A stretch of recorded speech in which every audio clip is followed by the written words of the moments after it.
अस्सलाम वालेकुम प्यारे रीडर्स, कैसे हैं आप सब। आज हम रीड करेंगे हास्य मोहब्बत के नॉवल की एपिसोड नंबर 38 जो कि अबीहा राजपूत की तहरीर है। चलते हैं एपिसोड की जानिब। उमर फ्लैट पर आया तो देखा वहाँ ज़रूरत की हर चीज़ मौजूद थी। एक मुलाजिम भी था इसके खाने पीने की ज़िम्मेदारी के लिए। उमर के वालिद चूँकि बिज़नेस के सिलसिले में पाकिस्तान आते रहते थे, इसलिए उन्होंने यहाँ पे फ्लैट ले रखा हुआ था। लेकिन उमर का पाकिस्तान आने में कोई इंटरेस्ट नहीं होता था, इसलिए उन्होंने इसे कभी फोर्स भी नहीं किया था। लेकिन अब खुद से इसने बोला था कि वो पाकिस्तान का बिज़नेस संभालेगा, तो उन्होंने इससे वादा लिया कि वो सिर्फ बिज़नेस के सिलसिले में ही जाएगा, अनाया की लाइफ डिस्टर्ब नहीं करेगा। तो उमर के इत्मीनान दिलाने पर वो मुतमईन हो गए और उन्होंने उमर को पाकिस्तान आने की इजाज़त दे दी। कुछ जानते थे जवान औलाद है, ज़बरदस्ती नहीं कर सकते, और उमर तो पहले ही इनसे खौफ रहता था, इसलिए वो इसकी हर बात मान रहे थे। कुछ जब से इन्हें पता लगा था उमर बाप नहीं बन सकता, तब से वो उमर के मामले में और भी हसास हो गए थे। इन्हें लगता था उमर पर इनकी नस्ल ख़त्म हो गई है। उमर ने फ्रेश होकर खाना खाया और आराम की गर्ज से लेट गया। इसका पाकिस्तान आने का मकसद बेशक अनाया को हासिल करना था, लेकिन साथ साथ वो बिज़नेस के मामले में भी सीरियस था। इसलिए इसका इरादा सुबह ऑफिस विज़िट करने का था। वो चेक करना चाहता था कि इनकी गैर मौजूदगी में कोई लापरवाही तो नहीं हो रही। क्योंकि उमर, शहीर, अरसलान तीनों ने बिज़नेस की पढ़ाई की थी, इसलिए बिज़नेस करने में भी वो माहिर थे। बस उमर अभी सीरियस नहीं था, कभी ऑफिस चला गया और कभी नहीं। ज़्यादा इसके डैड ही संभालते थे, लेकिन वो बिज़नेस की हर ऊंच नीच से खूब वाकिफ़ था। इसने बहुत सोचा था कि वो किस तरह अनाया से मुलाकात करे, लेकिन इसे कुछ समझ में नहीं आ रही थी। वो इसे ज़बरदस्ती भी मुलाकात कर सकता था, लेकिन वो अब इसके साथ ज़बरदस्ती नहीं करना चाहता था और ना ही इसके दिल में अपना खौफ पैदा करना चाहता था। इसलिए वो ऐसा लाया अमल तरतीब देना चाहता था जिससे अनाया खुद अपनी मर्ज़ी से इससे मुलाकात करे। कुछ ना समझ आने पर इसने अपना सर झटका और सोचों से पीछे छुड़वाना चाहा, क्योंकि इसका दिल पहले ही बहुत खुश था कि वो मंजिल के बहुत करीब है। जहाँ 2 साल इंतज़ार किया था, वहाँ कुछ दिन और सही। इसने मोबाइल पकड़ा और अनाया की तस्वीर निकाली, जिसमें वो दिलाज को गोद में उठाए इससे प्यार कर रही थी। वो तस्वीर किसी शॉपिंग मॉल के सामने की थी। शायद वो शॉपिंग के लिए किसी मॉल में गई थी, तभी किसी ने ये तस्वीर ली थी।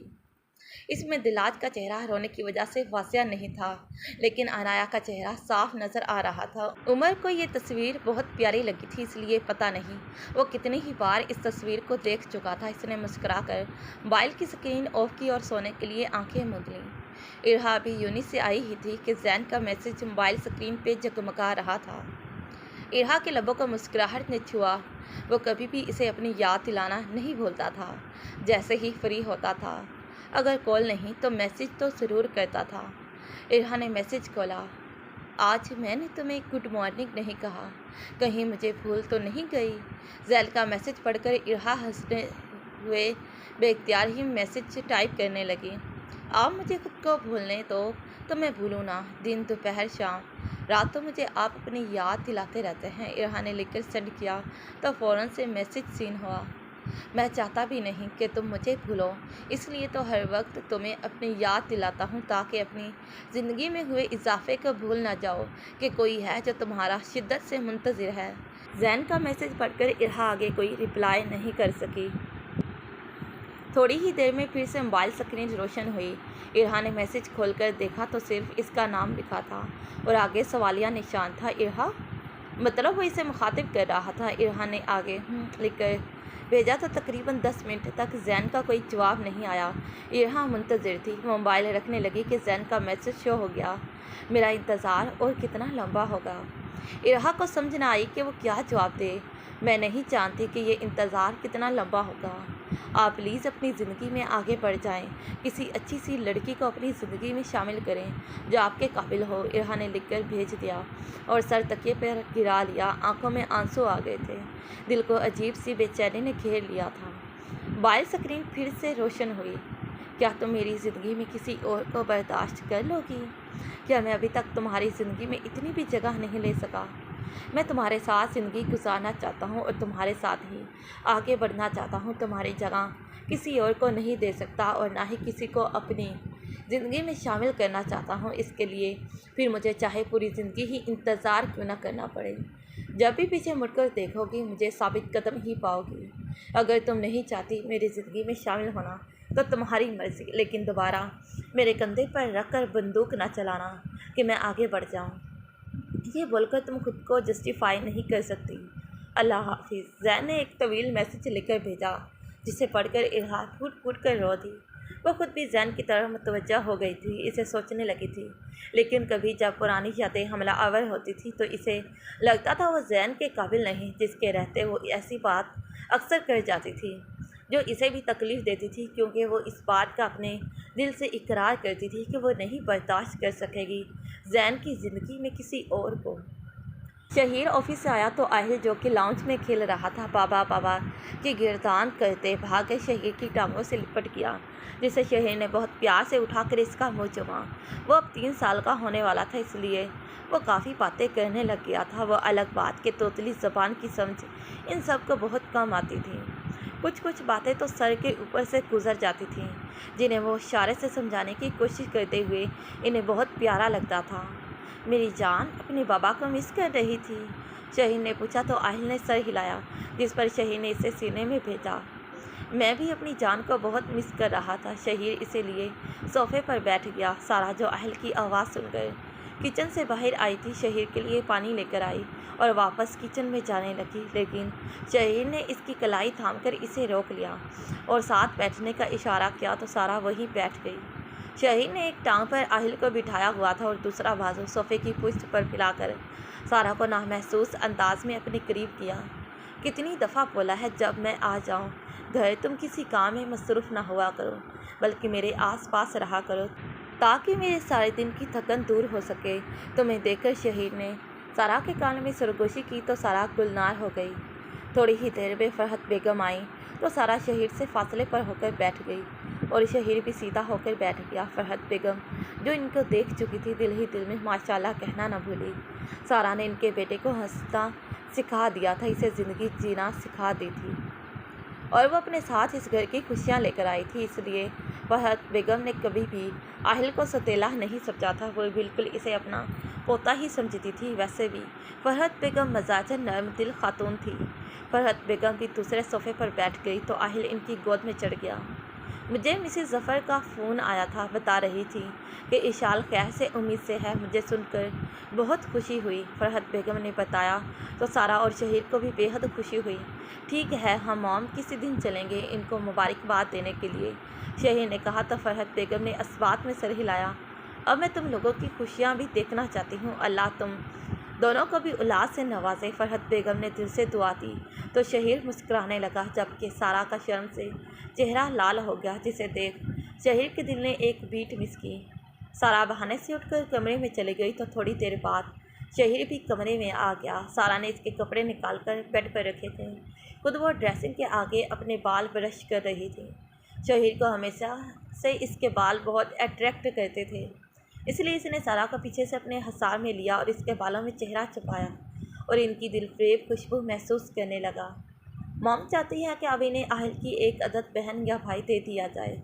तुम क्या चाहती हो? शहीर ने सारा का रुख अपनी तरफ करके मखमूर निगाहों से इसे देखते हुए पूछा तो सारा ज़्यादा देर इन नज़रों में देख ना सकी और उंगलियां चटकाने लगी। तो शहीर ने नरमी से इसके हाथ अलग किए। जैसे आपकी मर्ज़ी, सारा ने यह बोलकर अपना रुख पलट लिया। शर्म से तो शहीर को इस पर टूट कर प्यार आया। शहीर ने सारा का चेहरा अपनी तरफ किया और इसके लाल हुए गालों पर अपने होंठ सब्ज़ किए। मैं अभी ऐसा नहीं चाहता सारा, जब तक आहिल 5 से 6 साल का नहीं हो जाता हम दूसरे बच्चे का सोचेंगे भी नहीं। मैं आहिल को भरपूर तवज्जो देना चाहता हूँ। मैं नहीं चाहता मेरा प्यार बढ़ जाए और ज़िंदगी में कभी आहिल को एहसास हो कि मैं इसे सगे बाप की तरह प्यार नहीं दे सका। सारा ने शहीर के होंठों पर हाथ रख दिया। आपने ऐसा सोचा भी कैसे शहीर? आपने तो आहिल को सगे बाप से भी बढ़कर मोहब्बत दी है, इतनी तो अरहम को भी शायद इससे मोहब्बत ना होती। सारा ने शहीर के हाथ पकड़े और अकीदत से आंखों से लगाए।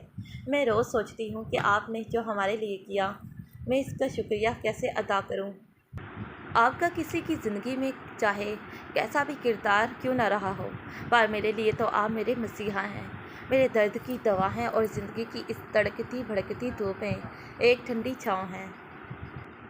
मैं और आहिल कभी मरकर भी आपके बारे में कुछ गलत नहीं सोच सकते, जबकि सारा के इतनी खूबसूरत इजहार पर शहीर को अपनी रग रग में सुकून उतरता महसूस हुआ।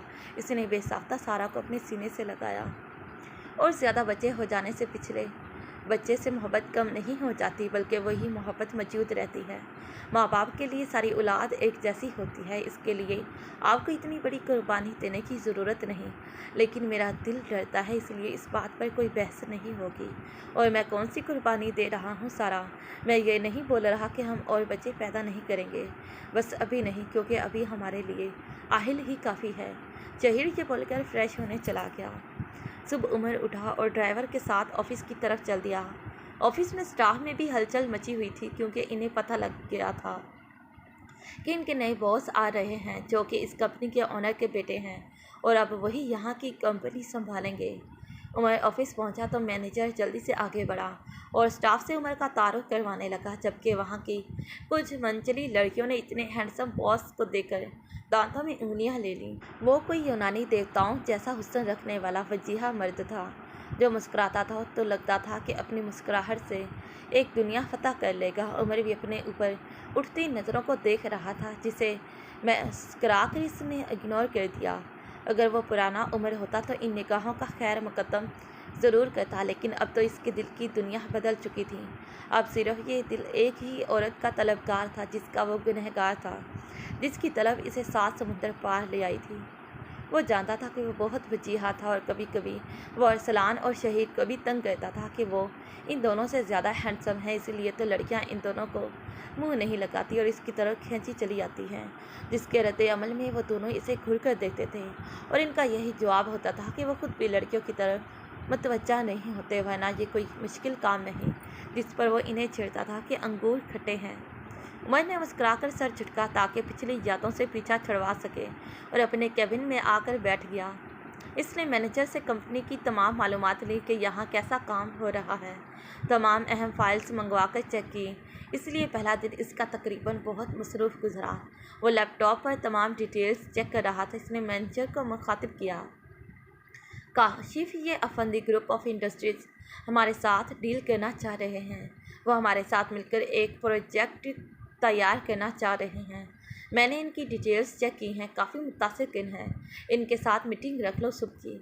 जी सर, 3 साल से इनका बेटा बिजनेस में आया है और कंपनी संभाल रहा है और तब से इनका बिजनेस तरक्की की मंजिलें तय कर रहा है। इनके साथ काम करके हमें भी बहुत फ़ायदा होगा, मैनेजर ने कहा तो उमर ने भी ताइट में सर हिलाया। तो ठीक है, सुबह मीटिंग फाइनल करवाओ। और क्या नाम बताया था इनके बेटे का? हमज़ा हैदर अफंदी।